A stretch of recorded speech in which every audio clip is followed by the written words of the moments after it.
خليل يا عجا وانزلا بالتواون تواون فيها اليمن للمطيابد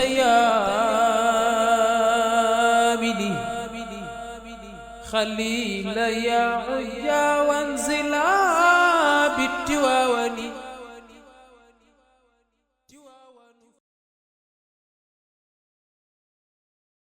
Bismillah ar-Rahman ar-Rahim. Donc je suis Mansour, PDG des éditions Al-Bourak. J'ai été désigné par la famille, grâce à Dieu, pour représenter cette maison d'édition.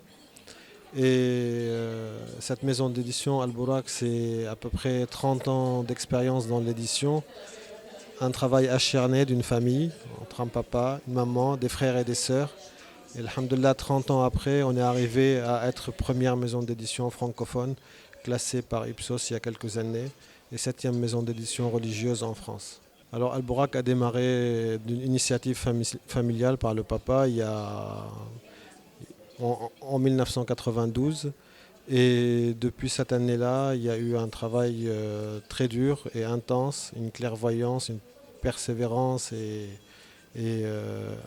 intensité dans le travail et la réalisation des différents projets pour présenter l'islam dans toutes ses formes, aussi bien spirituelles que culturelles, avec toutes les cultures que l'islam a épousées dans le monde entier. Et on a un catalogue qui représente un peu aussi notre âme et notre manière de penser, qui est un catalogue qui rassemble les différentes communautés musulmanes, puisque dans notre catalogue, on a sur le soufisme, on a sur le sunnisme, on a sur le chiisme, on a sur tous les courants de pensée de l'islam. Et à côté de ça, on a des livres sur la cuisine, des livres de méthodes de langue, des dictionnaires, des livres pour enfants. On essaye de représenter au mieux, selon nos moyens et les possibilités, petit à petit bien sûr, le meilleur de la civilisation arabo-musulmane. Je suis venu représenter Al-Bourak et missionné par les éditions Al-Bourak pour apporter tout le service que Al-Bourak a réalisé depuis pratiquement 30 ans. Toute cette expérience, la mettre au service du développement culturel et intellectuel de la société sénégalaise. Participer à ça, apporter notre pierre à l'édifice, c'est quelque chose qui nous touche énormément. Ça a démarré depuis un peu plus de 15 ans maintenant, ce qui m'a amené quelques années plus tard à visiter ici et me rendre compte qu'il y a vraiment quelque chose à apporter à ce pays dans son développement qu'il est en train d'opérer. Et Al-Bourak, avec toute modestie et son expérience humble de 30 ans, est venu ici apporter son savoir-faire pour servir le développement culturel du Sénégal. Alors quand on est arrivé ici, j'ai eu la chance c'est une bénédiction divine, je considère ça, de rencontrer la première autorité rencontrée au Sénégal a été le khalife général des Tijanes, qui nous a reçus d'une manière humble, qui a été bref et concis et d'une précision remarquable dans son discours. Le temps qu'il nous a accordé nous a été vraiment très très précieux pour les conseils qu'il nous a donnés et l'encouragement qu'il a apporté au projet et le soutien évident qu'il a manifesté lorsqu'on lui a expliqué la démarche d'Al-Bourak. Il nous a éclairé sur un point. Il a apporté son éclairage et son expérience et sa clairvoyance sur un point qui est essentiel en disant que ce projet-là, il n'appartient pas à une famille, il n'appartient pas à une personne. Ce projet-là qu'on porte, c'est un projet qui appartient à toute la communauté musulmane. Et non seulement même la communauté musulmane, et c'est au-delà de la communauté musulmane. Il a parlé de vivre ensemble, il a parlé d'avancer sans regarder derrière soi, parce que ce projet-là, c'est un projet pour lequel il nous a donné quand même son agrément et qu'il nous a vraiment encouragé à poursuivre, malgré toutes les difficultés et les responsabilités que cela impose. Ensuite, après avoir rencontré le grand calife, qui m'a marqué par son humilité, et sa grandeur est proportionnellement égale à son humilité. Tellement vraiment j'ai trouvé quelqu'un de remarquable. à l'image du prophète sallallahu alayhi wa sallam qui dit Khadim al-Qawm Sayyiduhum, et j'ai senti que cet élément-là en lui, alhamdulillah.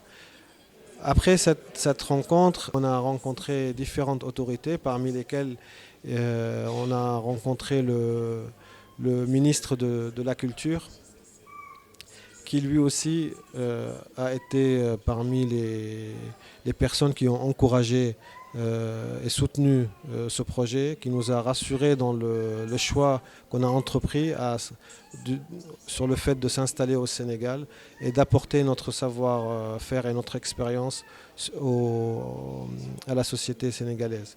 On a rencontré aussi d'autres intellectuels comme Cheikh Abdelaziz Kibé, qui également, où on a eu un entretien fraternel et riche niveau intellectuel et en enseignement, tout comme on a rencontré le docteur Madjam qui nous a enseigné l'histoire du Sénégal. On a voyagé tout en restant assis sur nos fauteuils avec ces histoires-là qui manquent et qu'on espère nous mettre en lumière. Notre volonté d'ailleurs, c'est exhumer toute l'histoire du Sénégal parce qu'un peuple à qui on essaye d'effacer l'histoire ou qui essaye d'oublier son histoire, c'est un peuple qui peut se perdre dans le temps. Ça s'est déjà vu dans le passé, on le voit déjà dans certains pays. Inch'Allah, ça ne sera pas le cas pour le peuple sénégalais. J'espère qu'on pourra participer, nous, avec notre modeste expérience, à réhabiliter l'histoire du Sénégal auprès des jeunes, parce que ce sont les jeunes qui sont les futurs intellectuels de demain et l'énergie du pays. On a pu avancer sur le projet d'installer Al-Bourak France au Sénégal. C'est le lieu de Serigne Ababacar Sy. Dans ce lieu, on sent l'émanation de la spiritualité et c'est vraiment, on espère, Inch'Allah, que cette spiritualité, on va pouvoir goûter un peu à ces bénéfices, Inch'Allah, dans l'implantation d'Al-Bourak, le siège d'Al-Bourak Sénégal. D'ailleurs, à ce propos, la société, pour l'anecdote, on a voulu l'appeler Salb, S comme Sénégal et ALB comme Al-Bourak. Donc Salb, ce qui fait vraiment quelque chose de solide. C'est ce qu'on souhaite à la société, Inch'Allah.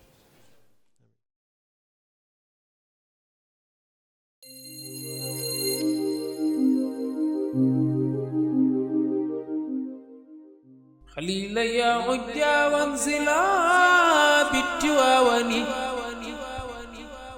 تواون فيها اليمن للمطيابد